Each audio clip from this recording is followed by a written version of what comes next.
నమస్తే, welcome to మనం TV. నేను మీ పవన్ పేస్వాడ. ఒక బ్రేకింగ్ న్యూస్ చూస్తున్నాం. చైతన్యపురి పోలీస్ స్టేషన్ పరిధిలో ఒక హత్య జరిగింది. ఒక యువకుడిని దారుణంగా గొంతులో పొడిచి నరికి చంపినటువంటి ఈ ఘటన ఇప్పుడు కలకలం రేపుతుంది. చైతన్యపురి పోలీస్ స్టేషన్ పరిధిలో ఈ ఘటన అర్ధరాత్రి చోటు చేసుకుంది. ఆలస్యంగా వెలుగులోకి వచ్చినట్టు తెలుస్తుంది. ఈ నేపథ్యంలో ఒక మనోజ్ అనే యువకుడిని తోటి స్నేహితులే అత్యంత కిరాతకంగా హతం మార్చినటువంటి ఈ సంఘటన ఇప్పుడు హైదరాబాద్లో కలకలం రేపుతుంది. అసలు ఈ ఘటన వెనుక ఏం జరిగింది? పాత కక్షలే కారణం అంటే ఇప్పటికే పోలీసులు అయితే అనుమానాలు వ్యక్తం చేస్తున్నారు.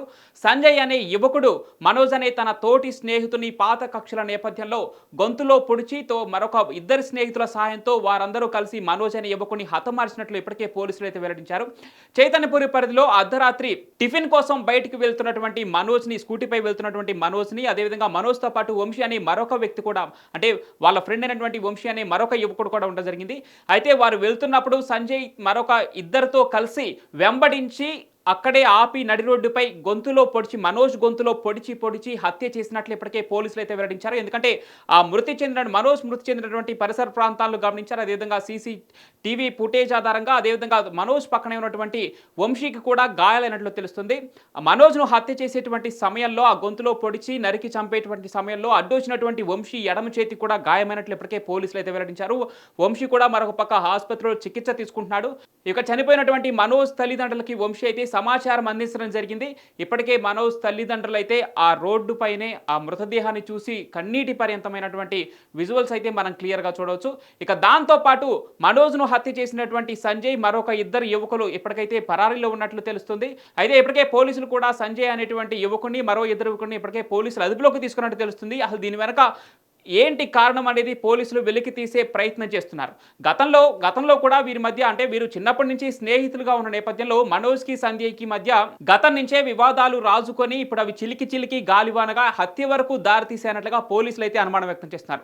గతంలో కూడా వీరిద్దరి మధ్య వివాదం తలెత్తే ఒక 3 లక్షల రూపాయల విషయంలో పెద్ద మనుషులు పంచాయతీ చేసి దాన్ని సద్దుమణిగేలా చేసి ప్రస్తుతం వాళ్ళిద్దరు స్నేహితులుగా కొనసాగుతున్నారు. మళ్ళీ ఏమైందో ఏమో ఈరోజు మనోజ్ని హత్య చేసే వరకు వారి యొక్క పగ ప్రతీకారాలు కొనసాగుతూ వస్తున్నాయి. సంజయ్ అనే వ్యక్తి, అంటే సంజయ్ అనే యువకుడు మరొక ఇద్దరితో కలిసి వారి సహాయం తీసుకొని మనోజ్ అనే యువకుని నడి రోడ్డుపై అత్యంత కిరాతకంగా చంపినటువంటి ఇప్పుడు ఈ ఘటన ఇప్పుడు హైదరాబాద్లో కలకలం రేపుతుంది. మరోపక్క మనోజ్ మృతదేహాన్ని ఇప్పటికే ఉస్మానియా హాస్పిటల్కు పోస్ట్ మార్టం నిమిత్తం తరలించారు. అక్కడ పోస్ట్ మార్టం కూడా కంప్లీట్ అయినట్టు తెలుస్తుంది. ఇక అంత్యక్రియల కోసం మనోజ్ తల్లిదండ్రులకైతే ఇప్పుడు మనోజ్ డెడ్ బాడీని అయితే అప్పగించడానికి పోలీసులు అయితే ముమ్మర ఏర్పాట్లు చేస్తున్నారు. మరోపక్క సంజయ్ ఇంట్రాగేషన్లో అసలు ఏం చెప్పబోతున్నాడు, ఏ కారణాలతో తనను హత్య చేయాల్సి వచ్చింది, సంజయ్తో పాటు ఉన్న వ్యక్తులు ఎవరకు, వారికి వీరికి అసలు ఉన్నటువంటి రిలేషన్ ఏంటి, వీరిద్దరూ స్నేహితులుగానే కొనసాగుతున్నారా, స్నేహితులుగా కొనసాగుతున్నప్పటికీ ఎందుకు హత్య చేయాల్సి వచ్చింది, ఏదైనా ప్రేమ వ్యవహారం లాంటిది ఏదైనా నిజంగానే వీరి మధ్యలో తగువుకు కారణమైందా, మరొక పక్క మనోజ్తో పాటు ఉన్నటువంటి వంశీ కూడా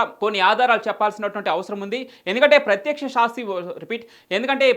సాక్షి వంశీ కాబట్టి వంశీ ఏం చెప్తాడు, అసలు ఎవరెవరు వచ్చారు, సంజయ్తో పాటు ఉన్నటువంటి మరో ఇద్దరు యువకులు ఎవరు, వారికి వీరికి సంబంధం ఏంటి, అదేవిధంగా సంజయ్కి మనోజ్కి మధ్య పాత గొడవలు ఏమైనా ఉన్నాయనేది వంశీతో పాటు మనోజ్ తల్లిదండ్రులు కూడా చెప్పాల్సిన అవసరం ఉంది. ఇంకా ఇంట్రాగేషన్ ఎవరెవరిని చేస్తారు అనేది మాత్రం వేచి చూడాలి. పోలీసుల విచారణలోనే దీని వెనక అసలు కారణాలు ఏంటని మాత్రం తెలియాల్సి ఉంది. చూస్తున్నాం, చైతన్యపురి పోలీస్ స్టేషన్లో పరిధిలో జరిగినటువంటి ఈ ఘటన ఇప్పుడు కలకలం రేపుతుంది. ఏది ఏమైనప్పటికీ స్నేహితుల మధ్యలో చిన్నగా రాసుకున్నటువంటి ఒక వివాదం చిలికి గాలివాన అయినట్లుగా మారి ఇప్పుడు మనోజ్ అనే యువకుడు ప్రాణాలు కోల్పోయే వరకు వచ్చింది. మనోజ్ అనే యువకుడిని అత్యంత కిరాతకంగా నడి రోడ్డుపై హత్య చేసినటువంటి ఈ ఉదంతం ఇప్పుడు హైదరాబాద్ పరిధిలో కలకలం రేపుతుంది.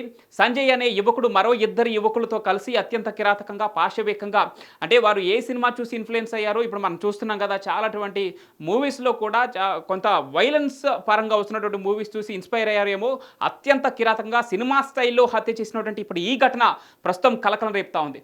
గొంతులో కత్తితో పొడిచినట్టు తెలుస్తూ ఉంది. మరొక పక్క మనోజ్తో పాటు ఉన్నటువంటి వంశీ అనే యువకుడు కూడా ఎడమ చేతి కూడా తీవ్ర గాయాలైనట్లు ప్రస్తుతం ఆసుపత్రిలో చికిత్స పొందుతున్నట్టు తెలుస్తుంది. ఎందుకంటే మనోజ్ను హత్య చేసే క్రమంలో వంశీ అనే యువకుడు అడ్డు రావడంతో తనపైన కూడా ఆ సంజయ్తో పాటు వచ్చినటువంటి ఇద్దరు యువకులు దాడి చేసినట్టు తెలుస్తుంది. ప్రస్తుతానికైతే సంజయ్తో పాటు మరో ఇద్దరు యువకులను కూడా పోలీసులు అయితే అదుపులోకి తీసుకోవడం జరిగింది. మరో పక్క పోస్ట్ మార్టం నిమిత్తం మనోజ్ డెడ్ బాడీని అయితే ఉస్మానియా ఆసుపత్రికి తరలించారు. అక్కడ పోస్ట్ మార్టం కూడా కంప్లీట్ అయినట్టు తెలుస్తుంది. మరొక పక్క మనోజ్ మృతితో వారి కుటుంబంలో విషాద ఛాయలైతే అలుముకున్నాయి. స్నేహితుల మధ్య తగాదా, ఈరోజు తన కొడుకు బలైపోయాడంటూ వారి తల్లిదండ్రులు, మనోజ్ తల్లిదండ్రులు అయితే విలపించేది చూస్తే అంటే వారి కన్నీరు మున్నవరుతున్న విధానం చూస్తుంటే మాత్రం నిజంగా హృదయ విదారకంగా ఉందని చెప్పాలి. ఇక్కడ వాళ్ళ తల్లిదండ్రులు ఏం చెప్తున్నారు? ఎవరిపైన ఆరోపణలు చేస్తున్నారు? ఈ సంజయ్ అనే వ్యక్తి ఇంతకుముందే వారి కుటుంబానికి కూడా పరిచయం. ఎందుకంటే స్నేహితులంటే మామూలుగా కుటుంబాలు కూడా పరిచయం ఉండదు కాబట్టి ఈ సంజయ్ అనే వ్యక్తి మనోజ్‌కి ఇంతకుముందు నుంచే పరిచయమా? గతంలో నుంచే వారిద్దరూ స్నేహితులా? గతంలో వివాదం ఎందుకు జరిగింది? ఆ వివాదమే ఇప్పుడు హత్యకు కూడా దారి తీసిందా? అనేది మాత్రం పోలీసుల విచారణలోనే తేలాల్సి ఉంది. మరొక పక్క ఇటు వంశీ ఏం చెప్తాడు? వారి తల్లిదండ్రులు ఎవరిపైన ఆరోపణలు చేస్తున్నారు? సంజయ్‌తో పాటు వచ్చినటువంటి ఇద్దరు యువకులు ఎవరు? పోస్ట్ మార్టంలో తనను చంపిన విధానం ఏంటి? అనేది మాత్రం పోలీసుల విచారణలోనే తెలియాల్సి ఉంది.